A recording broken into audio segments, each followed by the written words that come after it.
I know it's a popular thing for people to say. For just the price of a cup of coffee, you can support us on Patreon, and it's true. So do it.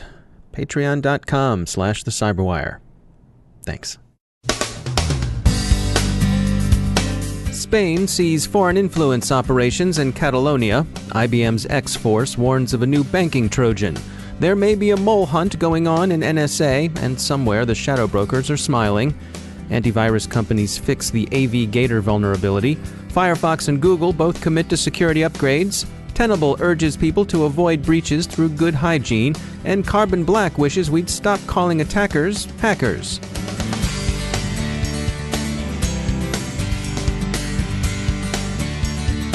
It's time to take a moment to tell you about our sponsor, Recorded Future. If you haven't already done so, take a look at Recorded Future's Cyber Daily. We look at it. The CyberWire staff subscribes and consults it daily. The web is rich with indicators and warnings, but it's nearly impossible to collect them by eyeballing the internet yourself, no matter how many analysts you might have on staff. And we're betting that however many you haven't got enough. Recorded Future does the hard work for you by automatically collecting and organizing the entire web to identify new vulnerabilities and emerging threat indicators. Sign up for the Cyber Daily email to get the top trending technical indicators crossing the web. Cyber news, targeted industries, threat actors, exploited vulnerabilities, malware, suspicious IP addresses, and much more. Subscribe today to stay ahead of the cyber attacks. Go to recordedfuture.com/intel to subscribe for free threat intelligence updates from Recorded Future. That's recordedfuture.com/intel. And we thank Recorded Future for sponsoring our show.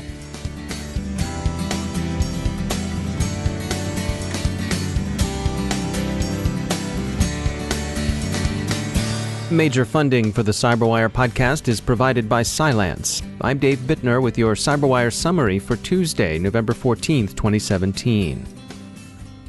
Spain's government has warned the European Union that a disinformation campaign aimed at influencing the Catalan separatist movement appears to originate in Russian territory, with much of it being repeated from Venezuelan territory. The Spanish defense minister stopped short of formally accusing the Russian government because, of course, attribution is difficult. It's also risky in a time when influence operations are coming to be considered dangerously close to an act of war. Security researchers from IBM's X-Force have spotted a new banking Trojan, which they're calling IcedID. It's new and apparently still under development, but it appears capable of using both redirection and web injection attacks. Until now, Drydex had been the only prominent banking Trojan to employ both kinds of attack. X-Force thinks IcedID is using Emotet's botnet infrastructure to distribute itself. The NSA mole hunt continues, as a long piece on the shadow brokers the New York Times published over the weekend is still drawing a great deal of comment. Observers tend to make a couple of points. First, the leaks that have reached the world through the shadow brokers cast doubt on any organization's ability to safeguard sensitive information. Second, every enterprise should bring its patches, particularly patches for mobile devices, up to date, as many fear a wave of mobile system hacking. Suspicion centers on either Russian intelligence services or on some group of disgruntled insiders. A question some pundits are raising and answering is this. If the shadow brokers are indeed run by Russian intelligence services, why would they have leaked NSA tools to the world? Why wouldn't they simply have used them, quietly, to work their damage against U.S. targets? This is being cited by some as grounds for thinking, in fact, the brokers aren't really the Russians at all, but some sort of disgruntled insiders. CBS This Morning, for example, yesterday interviewed their in-house national security contributor Michael Morell, a former acting director of Central Intelligence, who said he's not sure. He said, quote, "If Russia had access to NSA in terms of cyber, internet access, or in terms of an insider, why would they go public and give that up?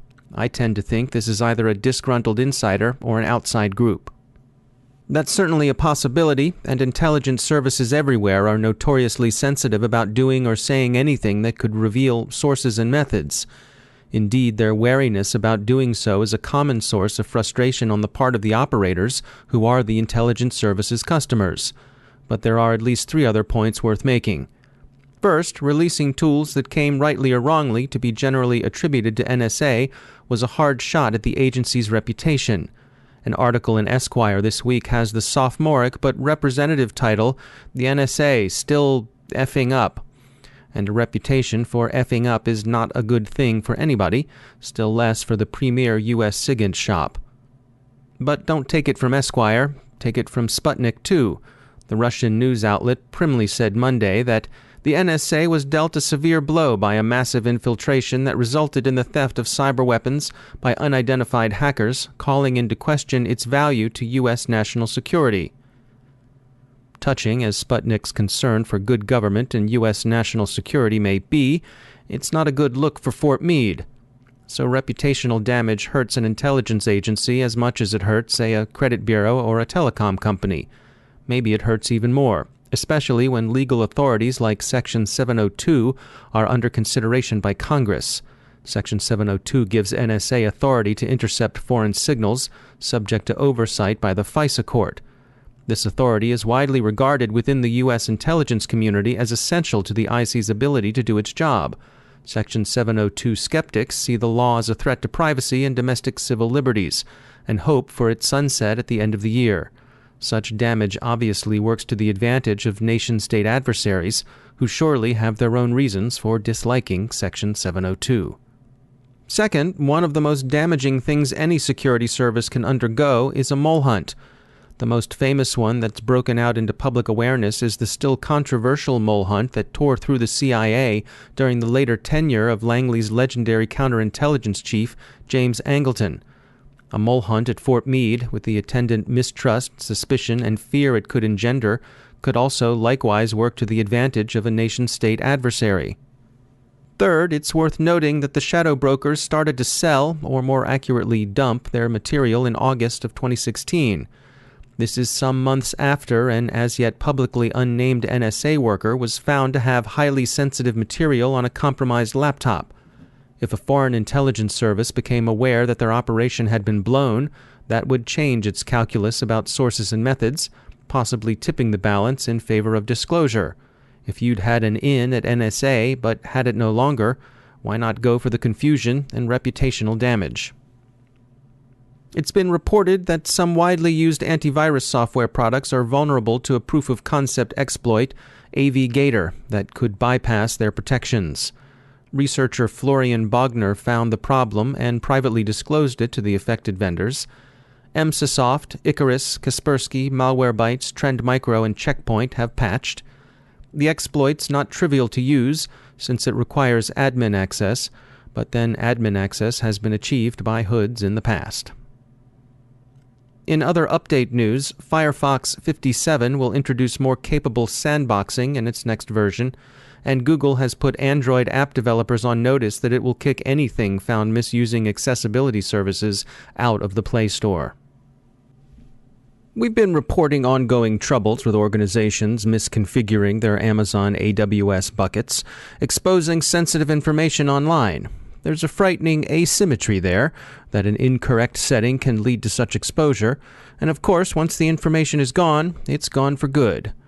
Steve McGregory is Senior Director of Applications and Threat Intelligence at Ixia, a Keysight company, and he makes the case that cloud providers need to simplify their offerings and help cut through the noise. I think of what we've done with the cloud and what we've introduced is basically infinite processing and bandwidth. It's not really infinite, we know that, but if you go back 10 years ago, to get access to a lot of bandwidth or, you had co-locations, you'd have to take ownership of those systems and manage it yourself. But today, at the fingertips, we can scale massively around the globe very easily.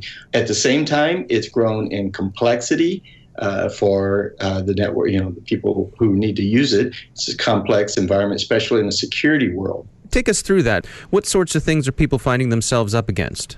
It's the unknown. So in the security industry, I've always said that we have a great problem, which is lack of awareness. People don't know what's out there that can harm them. When you go to the cloud, there's a great bit more of that potentially. You've sort of opened up your attack surface without knowing, possibly. One employee could accidentally leave off an access control list, let's say, could easily just forget to limit that control or access to that system to the IPs that they want to.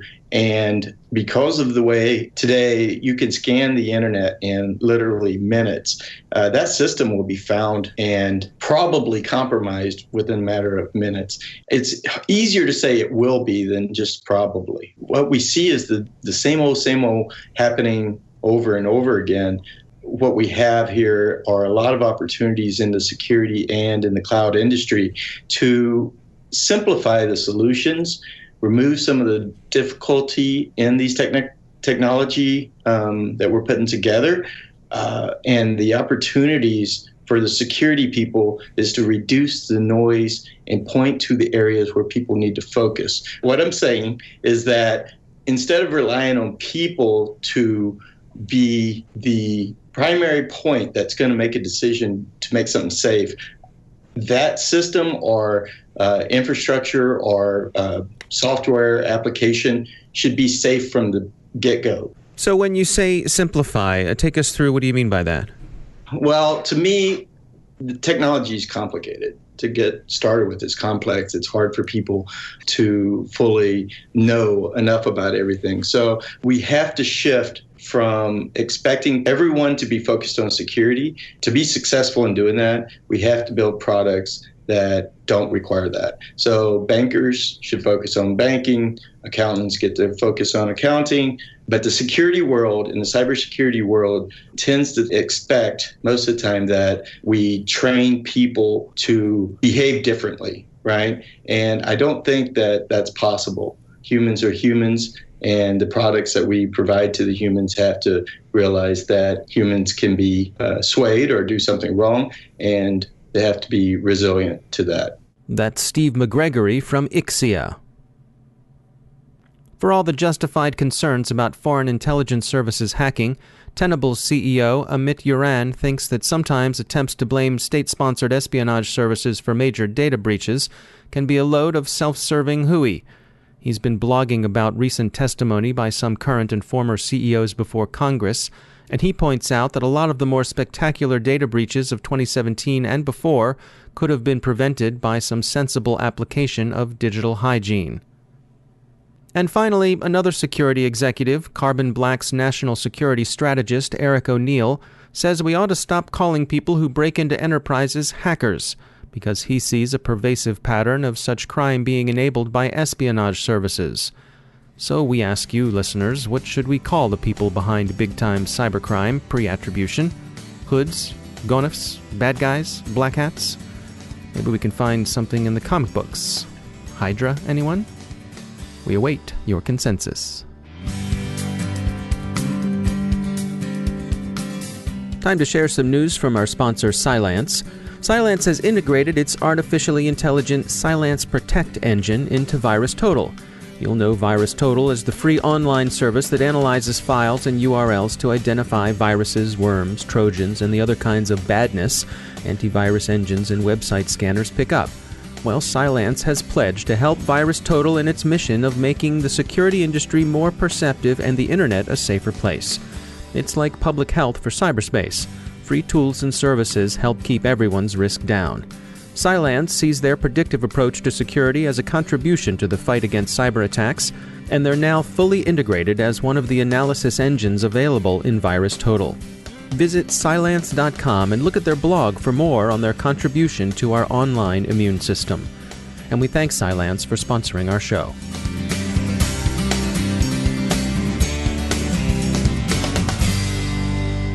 And joining me once again is Johannes Ullrich. He's from the SANS Technology Institute, and he's also the host of the ISC Stormcast podcast. Johannes, welcome back. Random numbers are an important part of cybersecurity, certainly cryptography. You wanted to touch on issues with weak random number generators today. Yeah, thanks for having me again. Weak random number generators is just one of these issues that doesn't seem to go away, in particular as we are talking about Internet of Things and small devices. The latest incarnation of this particular vulnerability was this Rocka vulnerability in these Infineon chips. So whenever you're doing encryption, you have to come up with good random keys. And the problem here is that in particular for these small devices, it's hard to come up with randomness. There are some services actually now that provide entropy as a service, where you have a network service you can connect to and you get random numbers from them. But again, for these small devices, that's not really an option because they don't have the connectivity to actually do that in a secure way. Because again, you need that stream of random numbers has to be secured somehow too. So it's really one of those catch-22s. And like I said, the Rocca vulnerability is where this came up recently. It also keeps coming up in wireless networks. And while the crack vulnerability wasn't directly related to random numbers, there's a very similar issues with these group keys. When you have a wireless access point and it needs to send messages to all of the clients connected to the wireless access point, it uses a group key that's the same for all of these clients. But this key, it is created just as the access point boots up. And at that point in time, the access point, of course, hasn't done much. So again, there isn't much randomness. And that's another vulnerability that's often overlooked, where you have these devices that have to make up good random keys, but they don't really yet have enough random events to actually create them. What do you suppose is a good solution to this? Well, one solution is to have some dedicated hardware in these devices that creates random keys. That has been done in part. The access points, they're actually having the advantage of having radios in them. Radios actually make pretty good random number generators. If you think about it, sort of that radio noise that you have in the air. There are some potential issues with this because an adversary that's close to the access point could send particular radio signals then that bias this random number generator. But if this is done correctly, that's sort of how this can be solved. Also, mobile devices often have radios in them that can be used. Another very simple random number generator is often a microphone that you can use. But again, you have to be careful where you collect the randomness from. Again, the sound in a room could be biased by an attacker. You have to get permission to use the microphone at all. Yes, and that's another thing. You have to get permission to use the microphone. So it couldn't really be done at the application level. Could be done by the operating system properly, but I think these random number services are really an interesting option, in particular for Internet of Things devices that do not have sort of radios built in necessarily. Some older Linux kernels, they use network traffic, but that has turned out to be really easy to bias and a bad idea to use network traffic sort of as is. The Linux network, the Linux random number generator actually has been audited by multiple organizations and is considered reasonably good. But again, it all depends on the underpinning hardware that's being used. All right. Johannes Ullrich, thanks for joining us. And that's the Cyberwire. Thanks to all of our sponsors who make the Cyberwire possible, especially to our sustaining sponsor, Cylance. To find out how Cylance can help protect you using artificial intelligence, visit Cylance.com. The Cyberwire podcast is produced by Pratt Street Media. Our editor is John Petrick. Social media editor is Jennifer Ivan. Technical editor is Chris Russell. Executive editor is Peter Kilpie. And I'm Dave Bittner. Thanks for listening.